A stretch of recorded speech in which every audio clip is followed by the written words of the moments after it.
गाजियाबाद दिल्ली से सटा वो शहर जहां बीते कुछ दिनों से एक घटना ने माहौल को पूरी तरह गर्म कर दिया है। हिंडन नदी के किनारे हुई एक कथित घटना ने न सिर्फ स्थानीय लोगों में नाराजगी पैदा की, बल्कि अब यह मामला राजनीतिक और सामाजिक बहस का विषय भी बन चुका है। मामला इतना बढ़ गया कि शहर की मेयर सुनीता दयाल खुद मैदान में उतर आई। उन्होंने पुलिस अधिकारियों के सामने सख्त नाराजगी जताई और यहां तक कह दिया कि अगर कार्रवाई नहीं हुई तो थाना तक सस्पेंड करवाने की मांग करेंगी। अब सवाल उठ रहे हैं, आखिर हिंडन नदी के किनारे ऐसा क्या मिला? क्यों हिंदू संगठन सड़कों पर उतर आए? मदरसे की जांच की मांग क्यों हो रही है? और क्या इस पूरे मामले में राजनीति भी शुरू हो चुकी है? आज के वीडियो में हम आपको बताएंगे पूरा मामला विस्तार से और उन सभी सवालों के जवाब जो इस वक्त गाजियाबाद की राजनीति और समाज में चर्चा का विषय बने हुए हैं।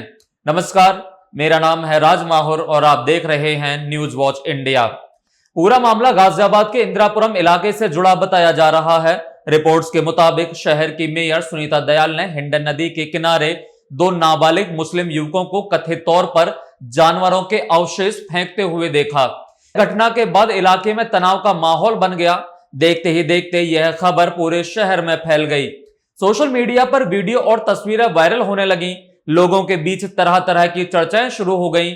कुछ ही घंटों में कई हिंदू संगठन सक्रिय हो गए। बताया जा रहा है कि राष्ट्रीय स्वयंसेवक संघ से जुड़े कार्यकर्ताओं के अलावा हिंदू रक्षा दल, हिंदू जागृति गौ सेवा मंच और कई स्थानीय संगठन थाना इंदिरापुरम पहुंच गए। वहां उन्होंने थाना प्रभारी को लिखित शिकायत दी और पूरे मामले में कठोर कार्रवाई की मांग की।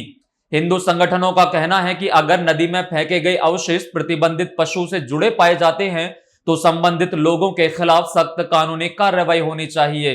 संगठनों ने यह भी मांग की कि मामले की जांच केवल सतही स्तर पर नहीं बल्कि गहराई से की जाए।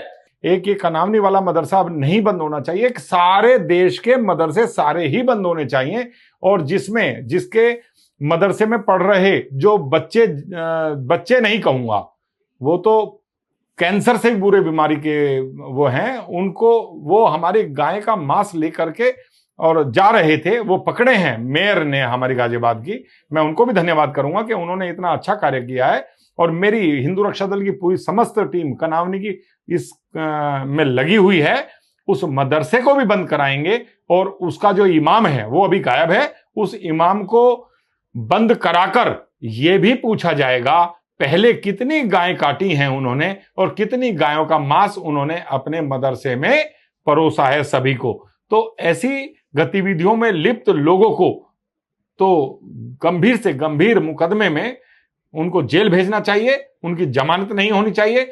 एक कनावनी ये इंदिरापुरम थाने के इंस्पेक्टर को एक ऐसा संदेश देना चाहिए कि आगे किसी की भी हिम्मत इस प्रकार मदरसे में पढ़ रहे लोगों की नहीं होनी चाहिए। विवाद यही नहीं रुका। संगठनों ने ग्राम कनावनी से संचालित एक मदरसे की गतिविधियों की जांच की मांग भी उठा दी। उनका कहना है कि मदरसे के रजिस्ट्रेशन, जमीन, संचालन और फंडिंग की जांच भी की जानी चाहिए।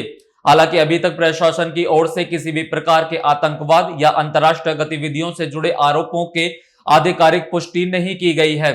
लेकिन संगठनों की ओर से ऐसे आरोप लगाए जाने के बाद माहौल और ज्यादा संवेदनशील हो गया है। कई कार्यकर्ताओं ने मांग की कि अगर जांच में कोई कानूनी गतिविधि सामने आती है तो मदरसे के जिम्मेदार लोगों के खिलाफ भी सख्त कार्रवाई हो। इस पूरे मामले में सबसे ज्यादा चर्चा मेयर सुनीता दयाल के बयान की हो रही है। सूत्रों के मुताबिक उन्होंने पुलिस अधिकारियों से कहा कि अगर समय रहते सख्त कार्रवाई नहीं हुई तो थाना स्तर तक जिम्मेदारी तय कार्रवाई की जाएगी। ये दो बच्चे हैं, ये कनावनी में मदरसा है जिनमें गाय का मांस है, हिंडन में फेंक रहे। जब इन्होंने पकड़ा एकदम से आके मैं रुकी। पहले कुछ और कह रहे थे, बाद में अब बताया सच की गाय का मांस और हिंडन में फेंकने आए। मदरसे से हुआ इनका जो हेड है उसे, और बख्शा नहीं जाना चाहिए बिल्कुल भी। ये विषय बहुत बड़ा है, छोटा नहीं है। छोटे छोटे बच्चों को इस गंदे काम पे लगा रहे। हिंडन नदी के अंदर कूड़ा भी नहीं अलाउ है। तो गाय का मांस हमने मुंह से बताया, पहले बकरे का बताया, फिर बताया कि जब ज्यादा हमने कि गाय का मांस है। वीडियो बन गई है इनकी, इन्होंने बता दिया गाय का मांस। उनका यह बयान सामने आने के बाद मामला और ज्यादा राजनीतिक हो गया। एक तरफ हिंदू संगठन मेयर के समर्थन में दिखाई दिए, वहीं दूसरी तरफ कुछ लोगों ने सवाल उठाया कि जांच पूरी होने से पहले इतने गंभीर आरोपों को सार्वजनिक रूप से उठाना कितना सही है।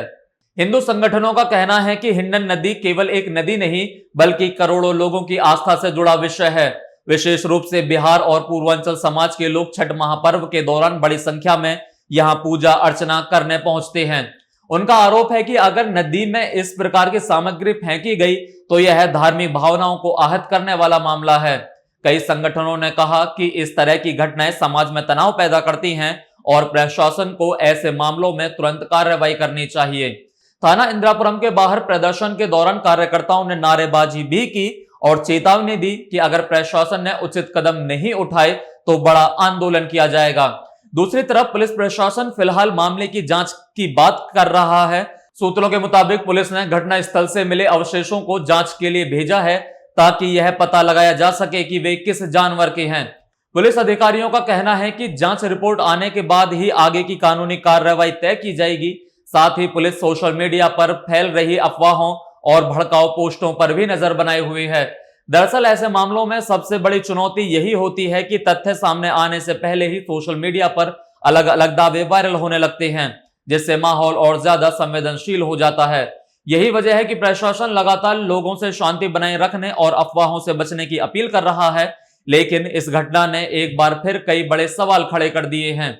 क्या धार्मिक आस्था से जुड़े मामलों में प्रशासन को और ज्यादा सतर्क रहने की जरूरत है? क्या सोशल मीडिया पर बिना पुष्टि के फैलने वाली खबरें समाज में तनाव बढ़ा रही हैं? और क्या राजनीतिक संगठन ऐसे मुद्दों को अपने अपने नजरिए से पेश कर माहौल को और संवेदनशील बना देते हैं? गाजियाबाद जैसे बड़े शहर में जहां अलग अलग समुदाय के लोग साथ रहते हैं, वहां इस तरह की घटनाएं प्रशासन के लिए बड़ी चुनौती बन जाती हैं। राजनीतिक विश्लेषकों का मानना है कि आने वाले दिनों में यह मामला और तूल पकड़ सकता है, क्योंकि इससे धार्मिक भावना, स्थानीय राजनीति और कानून व्यवस्था तीनों पहलू जुड़ चुके हैं। कुछ लोगों का कहना है कि मामले की निष्पक्ष जांच होनी चाहिए और दोषियों पर कार्रवाई जरूर होनी चाहिए, लेकिन बिना जांच पूरी हुए किसी समुदाय या संस्था पर गंभीर आरोप लगाना उचित नहीं है। वहीं दूसरी तरफ हिंदू संगठनों का कहना है कि अगर समय रहते कार्रवाई नहीं हुई तो समाज में गलत संदेश जाएगा। इस पूरे विवाद के बीच आम लोग यही जानना चाहते हैं कि आखिर सच क्या है। क्या नदी में मिले अवशेष वास्तव में प्रतिबंधित पशु से जुड़े हैं?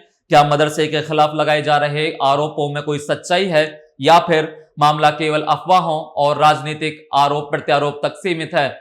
इन सभी सवालों के जवाब अब पुलिस जांच और फोरेंसिक रिपोर्ट के बाद ही सामने आएगी। लेकिन इतना तय है कि गाजियाबाद का यह मामला अब केवल एक स्थानीय घटना नहीं रह गया है। यह कानून व्यवस्था, धार्मिक भावनाओं और राजनीतिक बयानबाजी के बीच बड़ा मुद्दा बन चुका है। फिलहाल प्रशासन की कोशिश यही है कि शहर में शांति बनी रहे और किसी भी प्रकार का सांप्रदायिक तनाव ना बढ़े। पुलिस लगातार इलाके की निगरानी बनाए हुए है और संवेदनशील क्षेत्रों में अतिरिक्त सुरक्षा भी बढ़ाई जा रही है। अब देखना होगा कि जांच में क्या सामने आता है और प्रशासन इस पूरे मामले में आगे क्या कदम उठाता है। आप इस पूरे मामले को कैसे देखते हैं? क्या प्रशासन को और सख्त कार्रवाई करनी चाहिए या फिर जांच पूरी होने तक किसी निष्कर्ष पर नहीं पहुंचना चाहिए? अपनी राय हमें कमेंट बॉक्स में जरूर बताइए और अगर वीडियो आपको पसंद आई हो तो चैनल को सब्सक्राइब करना ना भूलें।